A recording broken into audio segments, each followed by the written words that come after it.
안녕하십니까. YG경제연구소 최영주 소장입니다. 자, 또 즐거운 리포트 읽기 시간이 돌아왔습니다. 증시는 연일 계속해서 폭발하고 있고요. 삼성제 하이닉스 계속해서 우상향하고 있는 가운데 있어서 또 중간중간에 폭발하는 주식들이 있죠. 우리는 이제 그러한 주식들을 계속해서 이제 살펴보고 있고 다루고 있는 상황이죠. 오늘 또 리포트가 어떤 얘기들을 했는지 살펴보도록 하겠습니다. 그 전에 제가 연휴 기간에 올려놨었던 영상 혹시 보셨는지 모르겠습니다. 물론 이제 워낙 기초적인 부분들이라서 웬만큼 회계 지식이 있으신 분들 입장에서 보면 별거 아니다 싶기도 할 수 있긴 하겠습니다만, 그래도 회계 지식이 전혀 없으신 분들 입장에서 보면 주말 연휴에 올려놨었던 재무제표 읽기 기초편, 아주 기초입니다. 이런 부분들을 여러분들이 좀 보시고 자꾸 단계적으로 우리 익혀가야 되는 거 아니겠습니까? 첫 술에 배부를 수는 없긴 하겠습니다만 제가 기회가 되는 대로 계속해서 재무제표에 대한 부분들, 그리고 또 나아가서는 이제 산업에 대한 리포트까지 전체적으로 다뤄보도록 하겠습니다. 자, 오늘 첫 번째 살펴보고자 하는 것은 이제 삼성전기입니다. 자, 삼성전기로 포문을 열도록 하겠습니다. 삼성전기 오늘 메리츠증권에서 리포트가 나왔는데요. 한 군데서만 삼성전기 리포트가 나왔습니다. 무라타가 AI용 MLCC 가격 인상 가능성을 시사한 부분들이 오늘 삼성전기, 그전에도 삼성전기 주가가 꾸준히 우상향한 모습들을 보였었죠. MLCC에 관련된 부분들이 삼성전기 주가 퍼포먼스를 상당히 기분 좋게 만들었었던 부분들이 있습니다만, 여기에 한 번 더 불을 지른 그런 내용들이다라고 말씀드릴 수가 있겠습니다. 세계 최대 MLCC 업체인 이제 무라타가 2월 17일 인터뷰를 통해서, 우리 연휴 기간이었죠, AI 서버용 MLCC 수요가 공급을 상회하고 있다면서 이제 가격 인상 가능성을 시사했다라는 겁니다. 무라타가 현재 지금 생산하고 있는 것의 2배, 그러니까 AI 데이터향 고사양 MLCC 주문 규모가 자사 생산 능력의 2배에 달하고 있다라는 거죠. 생산 능력의 2배에 달하고 있다라는 것은 결국 소비자 위주의 시장이 아니라 공급자 위주의 시장이다라는 부분들이죠. 그러면 뭐다? 부르는 게 값이다라고 말씀드릴 수가 있겠죠. 따라서 이번 분기 말까지 실제 수요가 더욱 명확히 파악될 수 있을 것이다. 그러면 얼마 안 남았습니다. 우리가 한 달 반 정도 남은 거죠. 이 한 달 반 이내에 가격 인상 여부를 결정할 것이다.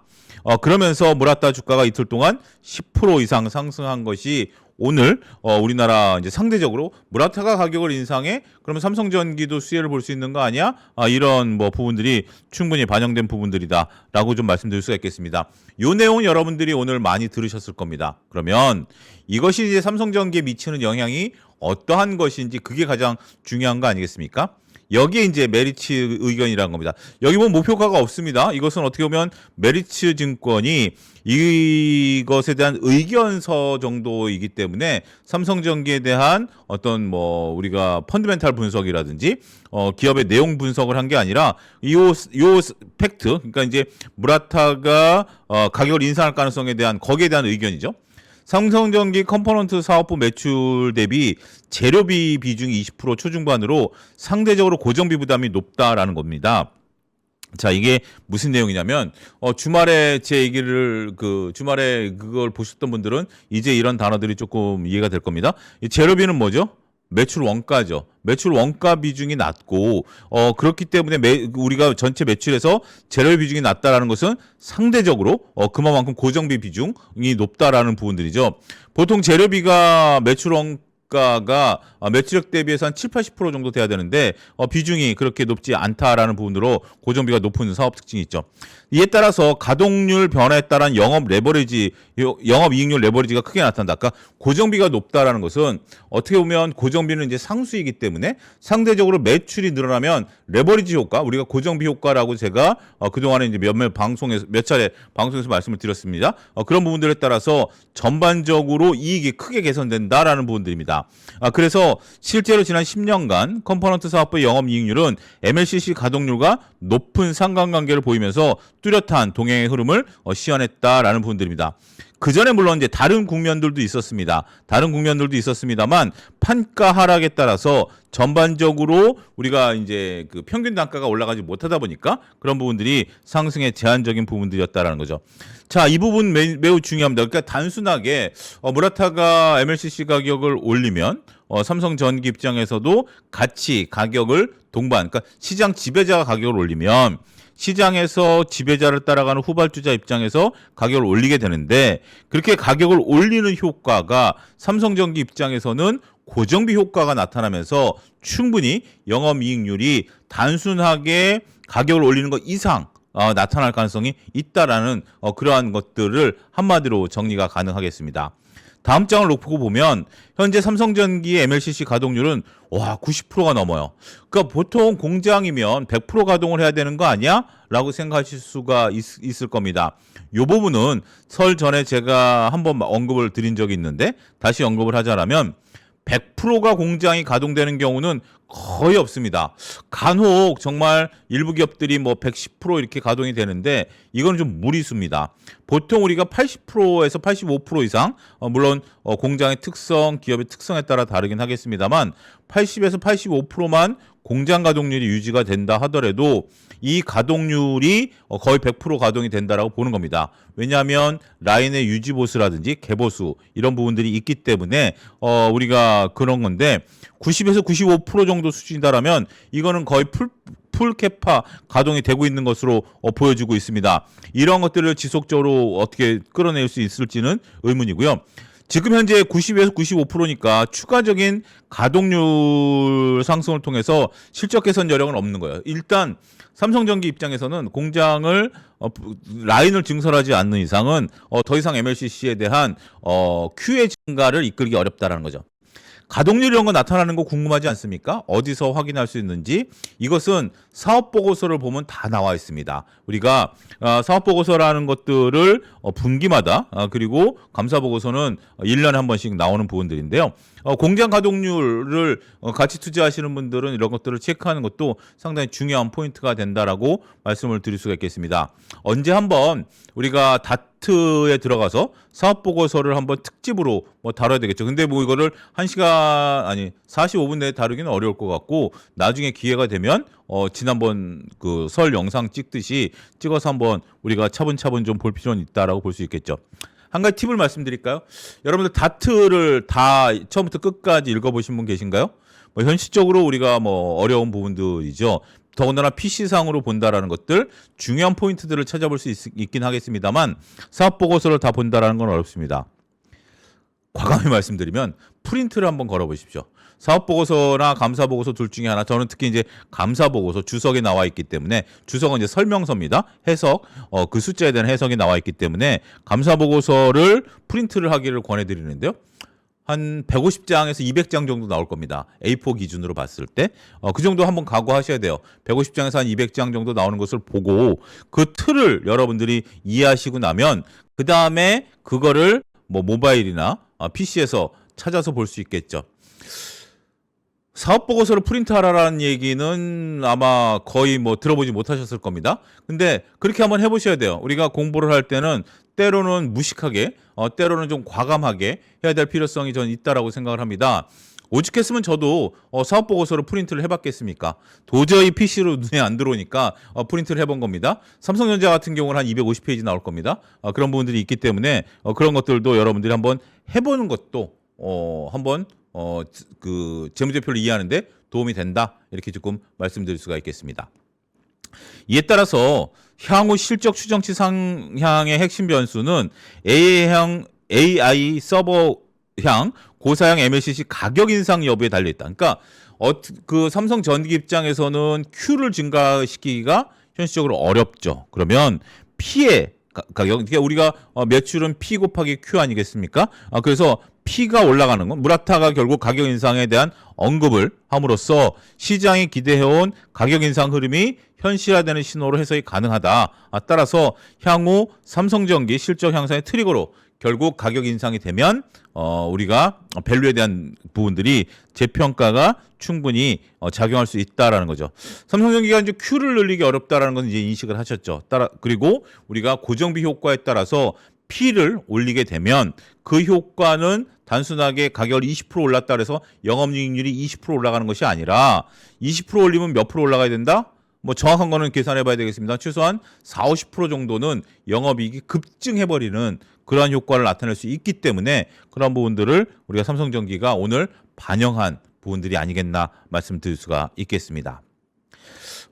삼성전기의 당사 추정 기준으로 2026년 메리츠증권 추정으로 보면 ROE는 약 10에 달할 것으로 보고 있는데 과거 ROE가 14 정도 했을 때 기록했던 2018년과 2021년에 PBR이 약 한 2.67배 정도 평가가 된 적이 있죠.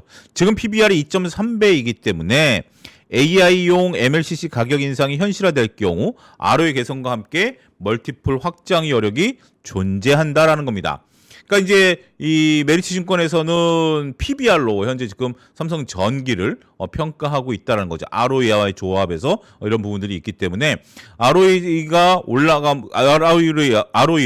PBR이 현재 지금 저평가되어 있기 때문에 ROE가 올라가면 PBR이 올라가죠. 앞으로 이익이 늘어나면 어떻게 되죠? ROE가 올라가게 되죠. 그러면 PBR이 올라갈 수 있기 때문에 아직까지는 멀티플이 확장될 가능성이 있다라고 보는 겁니다. 또한 최근 AI 하드웨어 관련주의 재평가 흐름과 글로벌 기판업체에 대한 전반적인 리레이팅이 열리고 있다라는 거죠. 지금 시장에서 저도 이제 여러 증권방송 뭐 여러 가지 경제방송 나가서 얘기를 하는 게 과거처럼 삼성전기 같은 오늘 주가 차트를 놓고 보면 여러분들 이게 어떤 생각들이 드시나요? 과거처럼 이렇게 혼자 이렇게 솟아버리면 야 이거 조금 리스크해 보인다. 뭐 당장 하루 이틀 추격 매수하기에는 그런데 별로 요즘은 그렇지 않죠. 그런 것들이 더욱더 주가 상승에 대한 퍼포먼스를 강하게 보여주고 있기 때문에 지금의 시장 전반이 굉장히 좀 뜨거운 그런 상황이기 때문에 이런 부분들을 우리가 잘 관찰해야 되지 않을까 그렇게 말씀드릴 수가 있겠습니다. 삼성전기에 대한 부분들을 놓고 보면 우리가 가격 인상 사이클에 따라서 전반적으로 이제 가동률은 계속해서 스테디하게 유지가 되고 있지만 가격 인상 사이클에 따라서 그 부분이 우리가 앞으로 전반적으로 이익으로 개선될 가능성이 있다라는 측면으로 보셔야 될 것으로 보여지고 있고요. 그다음에 이제 앞으로 우리가 이제 응용처별 MLCC 탑재 현황들을 놓고 보면 AI 서버 쪽에 상당히 많이 이제 들어갈 걸로 현재 보여주고 있습니다. MLCC는 이제 어떻게 보면 굉장히 이제 작기 때문에 많은 수량이 들어가는 거죠. 우리가 PC에 전체적으로 800개, 스마트폰에 1000개, 일반 서버에 2500개, 자동차에 4000개. 이게 미니멈 숫자인 것 같아요. 보통 자동차에 많게는 10,000개까지 들어가니까 전기차는 12,000개, 로봇은 15,000개, 그다음에 자율주행 EV는 2만 개, AI 서버 기초적인 거 H100 같은 경우는 3만 개, 그다음에 AI 서버 이제 고사양가는 30만 개가 들어간다라는 거죠. 어마무시한 개수가 MLCC가 탑재가 되는 거죠. 단순하게 우리가 EV용 자동차와 로봇에 15,000개가 아니라 그거에 뭐죠? 20배가 들어가는 거죠. 30만 개가 들어가는 거기 때문에 MLCC에 대한 앞으로 성장 가능성은 더욱더 커질 수밖에 없고 당장 지금 뭐 무라타라든지 삼성전기 뭐 삼성전자도 지금 그런 거 아니겠습니까? 반도체 D램에 대한 수요가 늘어난다고 그래서 갑자기 무슨 뭐 라인 증설해서 이것을 찍어낼 수 있는 것들이 아니죠. 그리고 이제 향후에 우리가 이제 라인을 증설한다라는 것은 당장 지금 수요가 있다라는 부분들이 아니라 앞으로 초과 수요가 발생했을 때에 대한 대비책도 마련해야 되는 거 아니겠습니까? 그런 부분들을 놓고 보면 라인을 쉽게 증설하기 어렵겠죠. 그래서 그러한 부분들을 감안하게 되면 당장 지금 MLCC에 관련된 부분들은 공급자가 주도하는 시장이 될 것이다. 앞으로 무라타의 AI 서버용 MLCC 시장 전망은 뭐 우리가 구체적으로 이런 수치를 보는 것들이 뭐 이런 것도 2030년까지 2017년 본격적으로 이제 퀀텀 점프를 한다라는 개념으로만 보시면 될 것 같아요. 이런 데이터들은 정확성은 다소 떨어질 수 있습니다. 앞으로 2년, 3년 뒤를 예측한다라는 부분들이 있기 때문에 하지만 얼마만큼 시장 규모가 커져가는지 이런 부분들에 대해서 우리가 이런 것들을 느낄 수 있다라는 것은 매우 중요한 포인트가 되지 않을까 말씀드릴 수가 있겠습니다. 자, 두 번째 살펴보고자 하는 종목은 이제 CS 윈드입니다. CS 윈드 같은 경우 62,000원의 키움증권이 목표가를 제시를 했습니다. 2025년 영업이익, 그러니까 오늘 나온 리포트들도 우리가 이제 2월 달에 이제 리포트를 살펴보는 것들은 삼성전자 하이닉스를 제가 리포트까지 볼 필요는 없겠죠. 김정일 본부장께서 워낙 잘 설명하고 계시고 있기 때문에 그 대신 여러 가지 두 가지 의미가 있습니다. 하나는 당일 나온 리포트가 주가에 얼마큼 반영됐느냐 여부. 두 번째는 우리가 새로운 리포트들을 매일 봄으로써 그러한 리포트들을 자꾸 이제 눈에 익히는 거죠. 그러한 부분들을 우리가 볼 수 있다라는 측면을 볼 수 있겠죠. CS 윈드 같은 경우 2025년 4분기 매출액 이제 이 얘기는 아마 오늘까지 대부분 이제 끝날 겁니다. 지난 10월까지 나온 거고 18일 이제부터는 실적 시즌이 끝났기 때문에 YOY 기준으로 16% 올랐고 영업이익은 722억으로 YOY 기준으로 176%가 올랐다. 이게 고정비 효과예요. 고정비 효과라는 것 때문에 매출 대비 영업이익이 이제 증가해야 되는 거고 시장 기대치를 상회하는 호실적을 기록했다. 타워 부분의 매출액은 전년 대비 22% 성장한 5,277억. 그러니까 결국 전체 매출에서 타워 부분이 차지하는 비중이 대부분 3분의 2 정도 차지했다라고 말씀드릴 수 있겠죠. 베트남 및 튀르키예 법인 중심으로 유럽형 타워 생산 물량이 확대된 전문이다.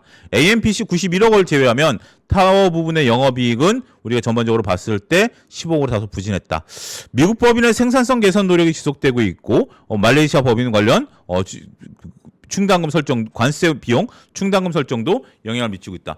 충당금이라는 것은 무엇이냐면 여러분들 자동차를 사시면 현대차를 샀다라고 하면 현대차가 몇 년 AS죠? 제가 최근에 신차를 사자 뭐 한 3년 뭐 AS 기간이 보증 기간이 있다라고 하면 그 여러분들이 예를 들어서 뭐 제네시스를 한 8천만 원 주고 샀다라고 하면 그 중에서 일정 금액을 3년 동안 엔진오일 무상 교환이라든지 아니면 중요한 뭐 엔진 부분에 있어서 그 리콜이 들어왔을 때 그런 부분들을 수리해 줘야 되죠. 그러면 현대차 입장에서는 매출이 8천만 원이 잡히는 겁니다. 그러면서 8천만 원 중에서 예를 들어서 뭐 한 2, 3% 정도는 충당금으로 잡혀요.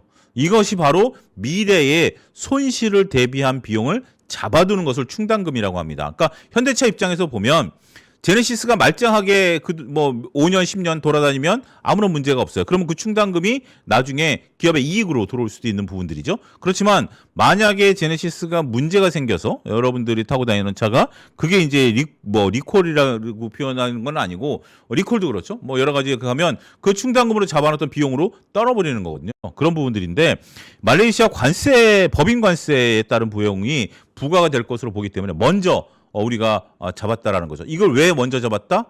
보수적 회계 기준에 따라서 뭐 지속적으로 말씀드리고 있죠. 보수적 회계 기준에 따라서. 그러니까 제 방송을 여러분들이 뭐 처음부터 못 들으셨다 하더라도 조금 먼저 들으신 분들은 지겨울 수도 있긴 하겠습니다만 뭐 어떻게 보면 귀에 못이 박히도록 계속해서 반복드리니까 그런 부분들을 잘 따라오시면 되지 않을까 싶습니다. 자, 하부 구조물 법인은 매출액이 2,500억, 영업이익이 590억으로 OP 마진이 22%를 기록했다. 고객사로부터 수취한 인센티브 덕분에 수익성이 대폭 개선됐고 모노파일을 주로 제작하던 덴마크 공장이 작년 말 가동을 중단하면서 손상 차선 2,000억이 인식이 된 부분이다. 자, 인센티브가 들어왔다. 아니면 우리가 4분기 때 인센티브를 지급했다라는 부분들은 일회성이죠. 이러한 일회성에 대한 뭐 수익, 일회성에 대한 비용은 대세에 크게 영향을 미치는 건 아닙니다. 하지만 물론 이제 4분기 때마다 우리가 이제 기업들이 많은 인센티브를 지급한다라는 것은 어떻게 보면 하나의 상수로 볼 수 있겠죠. 제가 말씀을 드리고자 하는 요지는 어떠한 회계상에 반영된 것이 영업과 관련된 것을 제외하고 나머지 건물을 팔았다라든지 아니면 인센티브를 받았다라든지 인센티브를 지급했다라는 것들은 연속성이 조금 답보가 될 수 없는 부분들이죠. 연속성이 답보될 수 없는 부분들은 우리가 가치 투자하는 부분에 있어서 재무제표를 좀 평탄화한다 그럴까요? 이거 좀 스무스하게 해야 되는 부분에 있어서는 조금 빼줘야 되는 부분들도 있어요. 어찌됐든 뭐 전체적으로 좋다라고 할 수 있겠고 손상차손 같은 경우는 가동을 중단하면서 떨어버린 거예요. 전체적으로 우리가 비용을 떨어버렸고 하지만 비용을 그러니까 이제 우리가 회사라는 것은 연속적으로 계속 적으로 이 기업이 유지될 것이다라는 관점으로 보거든요. 그런데 지금 CS 윈드 같은 경우 덴마크 공장을 가동을 중단했기 때문에 이제 연속성이 떨어지죠. 그러면 그 나머지 공장에 대한 것들은 이제 떨어버린 겁니다. 떨어버렸지만 그 떨어버린 것이 그 이유가 있죠. 여러분들 안 되던 가게는 빨리 닫아야죠. 수익성이 좋지 못했던 공장 폐쇄 효과로 영업이익률은 증가할 것이다. 손상차손은 이번 분기로 끝난 겁니다. 이번 분기로 끝난 거고 그 다음에 이제 앞으로 영업이익률은 개선될 것이다. 2026년에부터는 개선될 전망이다라는 부분들이 앞으로 CS 윈드에 대한 기대감을 좀 높여봅니다. CS 윈드 하부 구조물이 22%에서 오피 마진이 24%로 늘어날 것이다. 2.2%포인트 증가할 것이다. 라는 부분들이죠. 자, 이런 것들을 여러분들이 면밀히 읽어보시면 재무제표가 상당히 재밌을 것 같아요. 이게 우리가 맨날 백밀러만 하지만 앞으로 이런 부분들을 보면서 아, 이게 개선되는구나. 그러면 앞으로 어떤 것들이 재무제표에 반영될 수 있는구나. 자꾸 백밀러를 통해서 앞을 좀 보려고 하는 노력들을 많은 분들이 하고 있어요. 애널리스트 분들도 하고 있고 그런 부분들을 인식하고 있고 이런 것들을 우리가 잘 봐야 된다라고 말씀을 드릴 수가 있겠습니다. 턴어라운드와 내실 다지기 효과가 맞물린 2026년 매출액은 2조 9천억, 영업이익은 3,400억. 정책 불확실성이 상당 부분 해소되고 미국과 유럽 중심의 풍력 업황이 턴어라운드가 될 것을 기대하고 있다.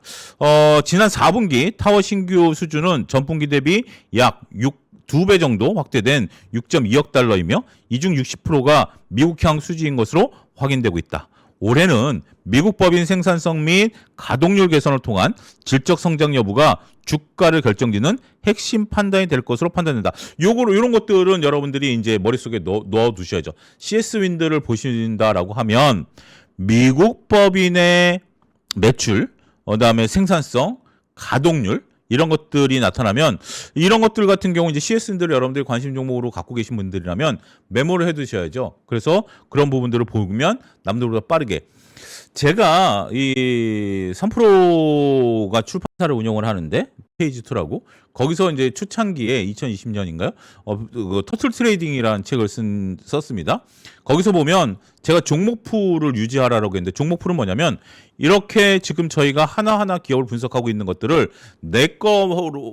내거화해서 이런 것들을 이제 한 50개 정도 만들어 놓는 거죠. 그러면 남들보다 빠르게 대응이 가능하다라는 겁니다. CS 윈드 같은 경우는 어떤 포인트다? 미국 법인에 대한 포인트를 보자라는 것들을 남들보다 빠르게 인식하고 있다가 그러한 부분들이 얘기가 나오면 키움증권의 얘기를 좀 믿는다라면 CS 윈드에 대한 매수 관점의 접근은 발빠르게 들어갈 수 있다라고 말씀드릴 수가 있겠습니다.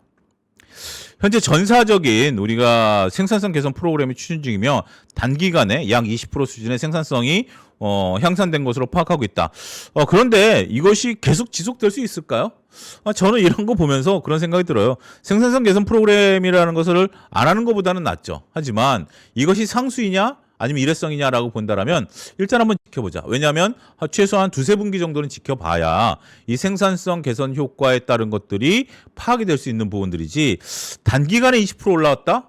물론 이제 그동안에 우리가 생산성을 개선할 수 있는 여지가 있었던 부분들은 빠르게 개선을 했겠죠. 그런 부분들이지만 뭐 그런 것도 굉장히 좋은 겁니다. 우리가 뭐 집안 경제를 살리기 위해서 가계부를 쓰기 시작했다. 그에 따라서 우리가 전체적인 소비를 20% 줄였다. 이건 굉장히 중요한 포인트죠. 그런 것들이 이제 고착화되고 안정화되는 부분들이 한 2-3분기 정도 확인이 돼야지 지금 뭐 마치 시험 보듯이 이런 부분들을 확인했다라는 것은 조금 다를 수 있겠죠. 타워 부분의 매출은 2조 4천억, 영업이익은 2,400억으로 외형과 이익 개선율이 모두 성장할 것으로 보인다. 피어그룹 대비해서 매력이 좀 있는데 현재 주가가 12개월 선행 PER 9배 수준에 머무르고 있다라는 거죠. 역사적으로 국내 유사기업 대비 매력적인 밸류에이션 구간에 위치하고 있다라고 볼 수 있고 올 1분기에는 미국 시장 의존도 낮출 수 있는 유럽 해상 풍력향 신규 수주 기대한다. 그러니까 CS 윈드는 이제 미국을 좀 바라봐야 되는데 전체적인 매출 60%가 미국이니까. 하지만 이 의존도를 좀 낮추는 것도 하나의 굉장히 중요한 관건이 되겠죠. 그런 부분들을 유럽 향에서 얼마큼 끌어올 수 있느냐라는 부분들이 현재 요지다라고 말씀드릴 수 있겠습니다. 자, 이 표를 보시면 CS 윈드가 12개월 포워드 PER 차트를 놓고 보면 현재 지금 9배 수준에 있다라는 겁니다. 과거에는 우리가 21배 수준을 훨씬 넘어서서 우리가 전체적인 주가 퍼포먼스를 보였죠. 과거에는 이익이 그렇게 크게 나지 않았으니까 PER이 상당히 낮은 수준에 있었는데 지금 PER이 높아지는 수준이 있죠. 역사적으로 저점 수준에 있다라는 겁니다. 따라서 PER이 한 뭐 12배, 15배만 올라간다 하더라도 현재 주가 대비해서 상당히 만약에 PER이 18배까지 올라가면 현재 주가 대비해서 한 2배까지 올라갈 수도 있겠네요. 그렇고 6만 원을 제시한다라는 것은 현재 지금 15배 PR까지 현재 지금 주가 수준이 올라갈 수 있는 것이다라는 부분들이기 때문에 이러한 차트들을 여러분들이 보시게 되면 현재 CS 윈드 입장에서 보면 앞으로 미국향 매출이 늘어남으로써 매출이 늘어나지 않는다 하더라도 우리가 PR에 대한 평가만 제대로 좀 받게 된다라면 이런 부분들은 앞으로 긍정적인 상승 여력은 열려 있겠다. 이렇게 설명이 가능하겠습니다. CS&D 우리가 연결 실적 및 연결 실적 추이 및 전망을 놓고 보면 타워 베어링에 대한 부분들이 굉장히 크죠. AMPC 이제 보조금 받는 부분들이라든지 하부 구조물에 대한 부분들보다는 타워 베어링에 대한 영업이익이 크게 증가할 것이다. 앞으로 나머지 하부 구조물이라든지 AMPC는 조금 감소할 수 있는 부분들이 있어요. 하지만 우리가 앞으로 매출은 이제 타워와 베어링 부분에서 얼만큼 개선된 부분들이 나타나느냐 이런 부분인 거죠. 매출 같은 경우 2조 9천억에서 3조 2천억까지 늘어날 것으로 보고 있고요. 2025년에서 2027년까지 영업이익은 3,200억에서 3,700억까지 늘어날 것으로 보고 있습니다. 영업이익률은 11%대를 유지할 것으로 보고 있기 때문에 여기서 보면 2025년 2분기 때 영업이익률 10%를 하회했고요. 2025년 4분기도 영업이익률이 10%대를 하회했어요. 물론 요거는 4분기는 일회성 비용이 있다 치더라도 앞으로 이제 CS 윈드 같은 경우 관심 있게 보시는 분들은 영업이익률이 11%대를 유지하느냐 이런 부분들도 중요한 체크 포인트가 된다. 당기순이익은 530억에서 2,400억까지 늘어날 것으로 보고 있기 때문에 앞으로 당기순이익은 크게 증가할 가능성이 있다라고 봐야 될 것 같습니다. 자, 이제 클래시스입니다. 클래시스를 세 번째 종목으로 살펴볼 텐데요. 대신증권에서 88,000원 목표가를 상향한 리포트가 나왔습니다. 글로벌 시장에서의 침투율이 상당히 좀 증가할 것으로 현재 리포트는 밝히고 있는데요. 2016년에 대한 전망을 놓고 보면 브라질은 이제 지경으로 바꿉니다. 우리가 이제 지경으로 바꿈으로써 직접적으로 우리가 이제 어떻게 보면 도매로 넘겼던 거를 판매가가 직접적으로 이제 매출로 잡히는 거죠. 그렇기 때문에 거기에 대한 순증 베이스가 700억 중에 올해 500억이 반영될 것이다. 그러니까 올해는 500억, 내년부터 이제 700억이 순증될 것으로 보는 거죠. 대형 시장 본격화로 매출을 5천억 시대를 열 것이다라는 거죠. 2026년 매출은 4,900억, 거의 5천억이 달하고 영업이익 2,400억, OP 마진이 판매의 절반이 이익이에요. 판매의 절반이 이익이다라는 거죠. 최대 성장 동력은 M&A를 통해서 브라질 지경으로 전환되고 있다라는 측면으로 볼 수 있을 것 같고, 브라질 매출에 대한 부분들이 있는 거고, 글로벌 대형 국가는 이제 미국, 유럽 이런 쪽에서 본격적으로 성장하는 구간에 진입할 것이다라고 말씀드릴 수 있겠습니다. OP마진은 우리가 매드 시스템즈 연결에 따른 단기 이석이 불가피하지만 이루드 합병 때와 동일한 2017년에는 다시 OP마진이 증가할 것으로 보고 있기 때문에 이런 부분들은 크게 신경 쓸 수 있는 부분들은 아닐 것이다라고 볼 수 있겠죠.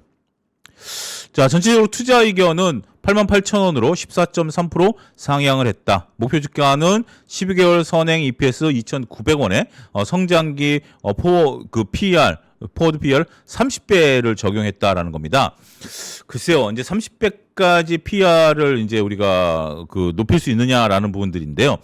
과거에 이제 우리가 2021년, 2022년 성장기 때 30배를 갔기 때문에, 그러니까 지금 이 논리를 보면 이게 무조건 30배를 간다라는 게 아니라 제가 이제 몇 차례 이분도 말씀드렸던 건데 과거에 잘 나갔었을 때의 PER, 그러니까 우리가 주가는 EPS와 PER과의 관계입니다. 주가는 EPS와 PER과의 관계입니다. EPS는 뭐죠? 실질적으로 기업이 얼만큼 이익을 낼 수 있느냐죠. PER은 뭐죠? 우리가 성장기 때 그리고 주가가 좀 이렇게 지금과 같은 좀 들썩들썩거릴 때는 다소 PER을 좀 높게 해줄 수 있겠죠. 그런 부분들이 어떻게 보면 이거는 분위기랑 기대감 이런 부분들, 성장률 이런 것들 종합적으로 복합적으로 작용한 부분들이다라고 말씀드릴 수 있겠죠.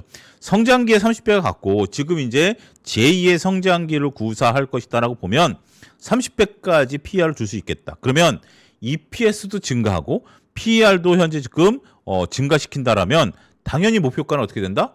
올릴 수 있는 부분들이 된다라고 말씀드릴 수 있겠죠. 미국과 유럽, 일본 등 다 지역에서 성장 구조가 이미 깔려 있어서 클래시스 이르다 조합만으로도 연 30% 외형 성장과 OP마진 50%대 체력이익을 보여줄 수 있을 것이다라고 보는 거죠. 30%의 외형 성장이 이루어지게 된다라면 우리가 이제 PEG 물론 이제 영업이익으로 나눠야 되지만 외형이 증가한다라는 개념으로도 볼 수 있겠죠. 외형이 이제 30% 이상 증가하면 영업이익이 그거보다 더 증가할 수도 있겠죠. 그러면 PER 30배가 고평가로 볼 수 있느냐 없느냐? PEG는 PER을 우리가 이익 성장률로 나눈 겁니다. 그러면 매출 정상적인 기업이라면 매출이 30% 늘어나면 이익은 30%보다 높다 낮다? 높다. 그러면 전체적으로 우리가 PER이 30배이고 그 이익 성장률이 약 40배면 PEG가 1보다 높다 낮다? 낮다. 그러면 아직까지 저평가 국면으로 볼 수 있다. 이렇게 지금 현재 요 그 글로만 봐도 충분히 우리가 머릿속으로 우리가 어림짐작이 되는 거죠.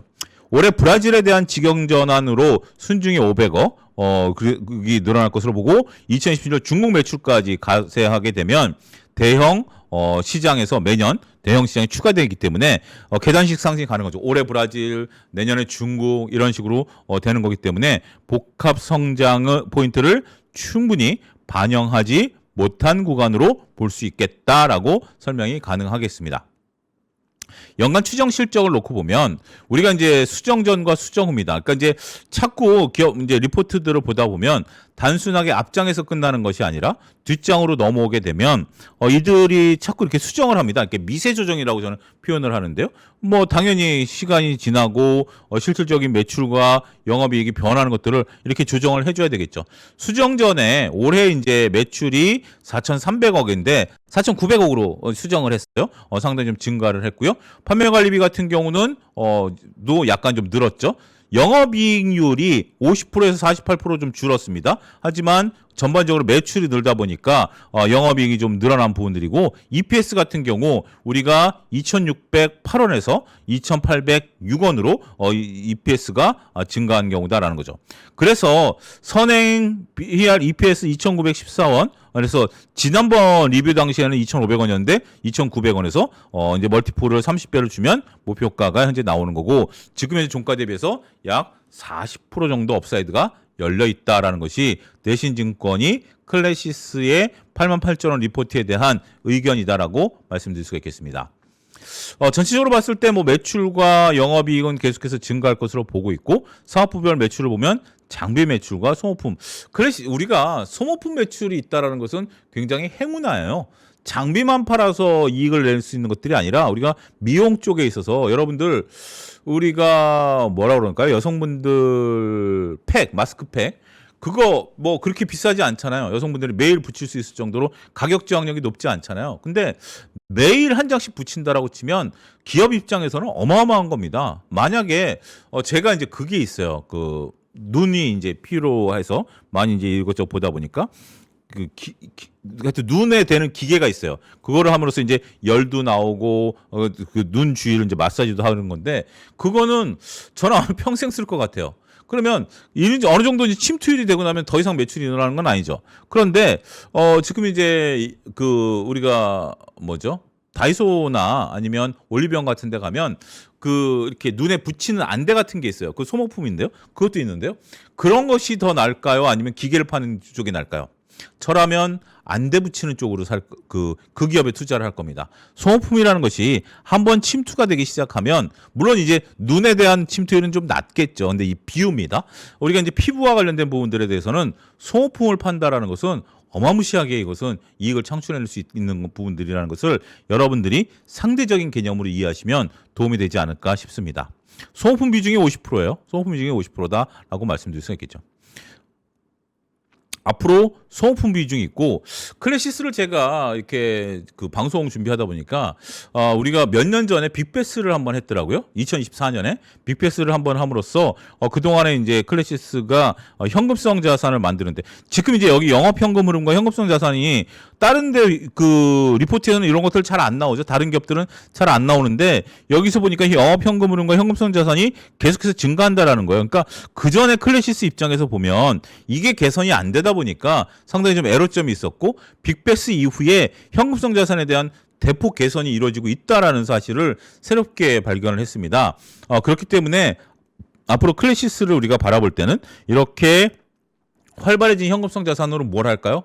R&D를 한다라든지 아니면 M&A를 한다라든지 이런 쪽에 대한 부분들이 늘어날 수 있다라는 측면에서 관심 있게 이렇게 늘어난 현금들을 지켜볼 필요는 있겠다라고 말씀을 좀 드릴 수가 있겠습니다.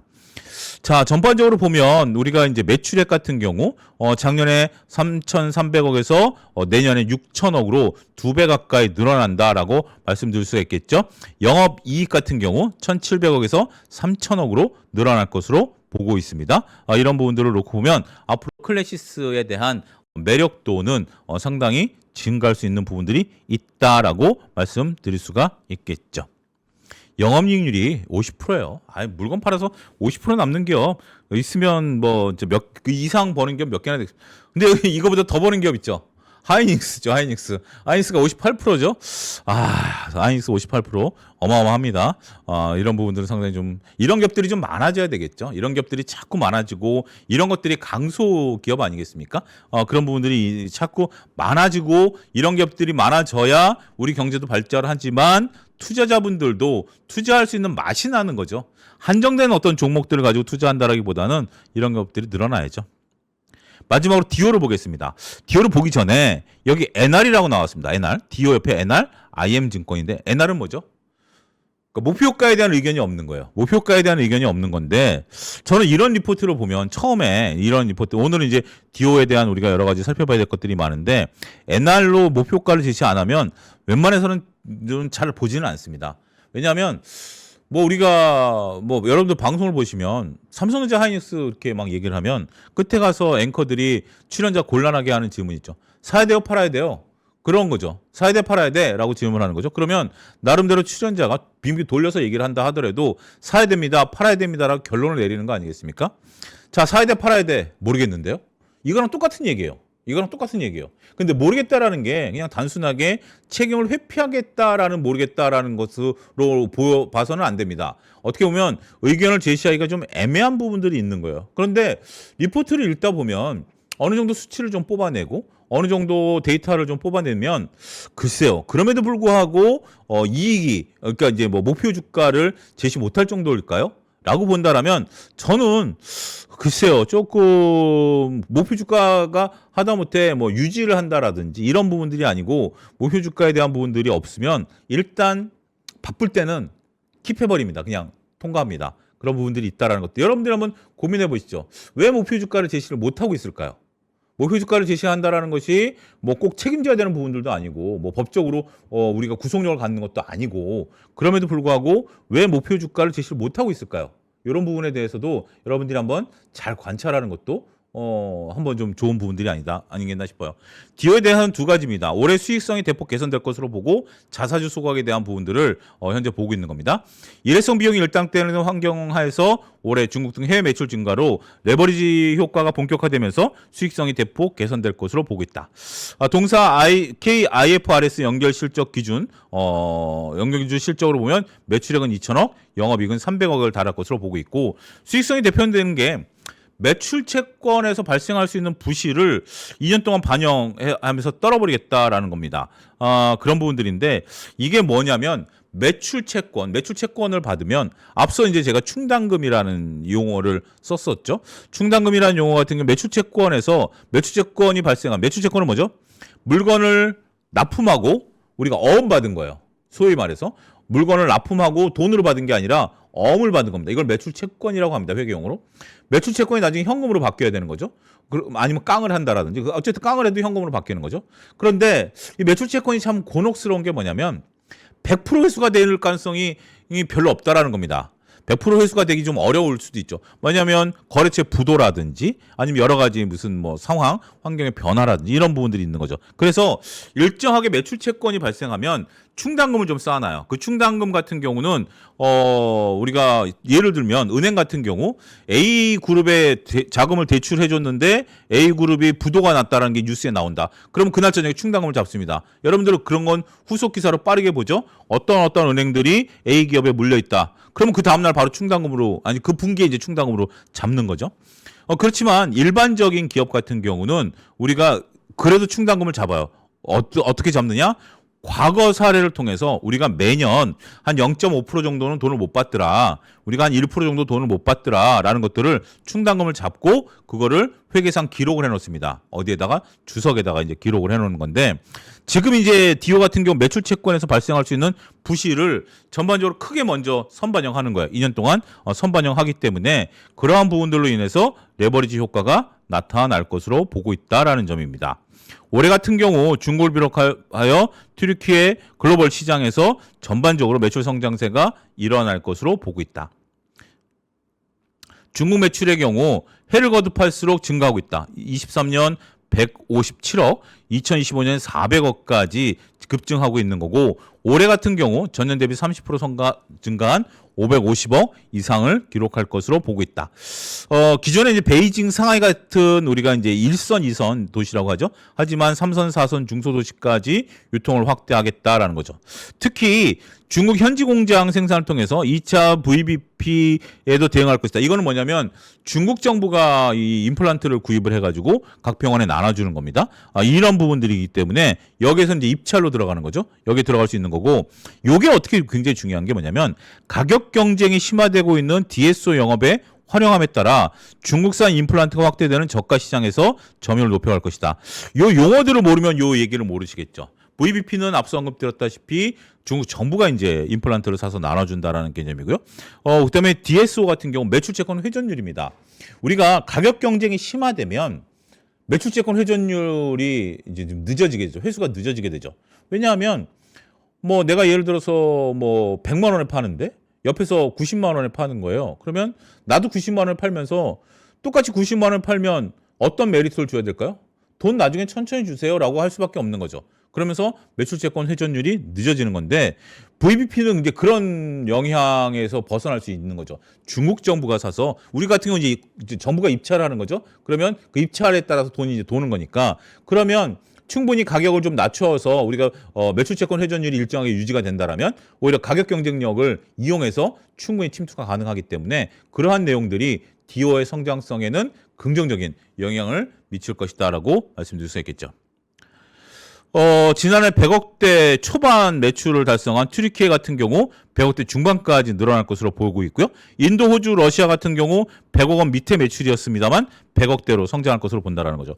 이게 임플란트라는 것이 상당히 제 상식으로 놓고 보면 치과 의사들도 뭐 친구들도 많이 있습니다만 이게 이제 손에 익는 거죠. 여러분들 뭐 워드가나 뭐 이런 것들도 손에 익은 거 쓰죠. 아무리 새로운 게 나타난다 하더라도 손에 익은 걸 쓸 수밖에 없기 때문에 이렇게 한번 침투가 어려워요.